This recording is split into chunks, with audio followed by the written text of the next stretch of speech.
Now to our other top story tonight, a quiet night on Gandy Boulevard. But earlier this evening, commuters who normally take the Selmon Extension into Tampa sat in long lines of traffic just below. The closure is expected to last through the night, all because workers found two loose cables during a routine inspection this weekend. 10 Tampa Bay's Angelina Salcido is there for us now. Now, Angie, engineers are trying to figure out what happened, but are clear the integrity of the Selmon is not in question. Carolina, engineers that are currently working on this right now say driving underneath the Gandy should still be safe. Tonight, if you take a look behind me, these signs are doing their job, keeping drivers off of the extension while crews do their job. About 20,000 cars actually go on the flyover every single day. All of that traffic now being pushed down to the Gandy, increasing the volume. It's the second time in 2 months. It's been a little bit stressful and hectic.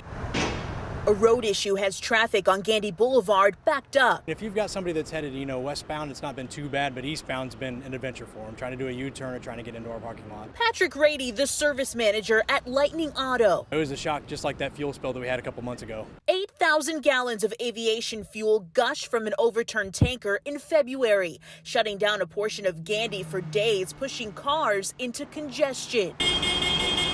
Now, what's meant to alleviate traffic in the area is doing the same. The raised extension above Gandy closed after engineers with the Tampa-Hillsborough Expressway Authority say they spotted two loose wires in one of the cables that runs inside the bridge. No issue with the bridge falling down or anything on Gandy Boulevard. It's just in an abundance of caution. We want to make sure that we know what the issue is and that we're fixing it correctly. A routine inspection spotted the hidden issue. Officials say work on it could have been done even if the road was left open, but they decided to close it. Despite the traffic and headaches, I think safety for the community is definitely first. Rady just wants the road to be safe. I fully trust engineers. Now, once this is fixed, it should be safe. According to engineers, it should be closed for a few days because they're waiting to see what parts they're going to need. Early morning commuters. Take a look at Brightside in a few hours because Sarah Rosario is going to walk you through your drive times and what you can expect on the roads. We've also put alternate routes on 10tampabay.com.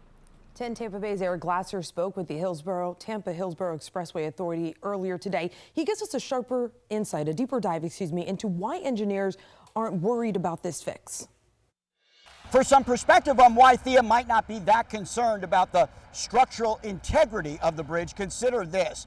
Each of its 744 segments is held together in part by at least a half a dozen tendons. We're using speaker wire as an example. Each of those tendons is made up of several what they call strands, and each one of those strands is in itself made up of several wires. Two of those wires coming loose is what's raised concern.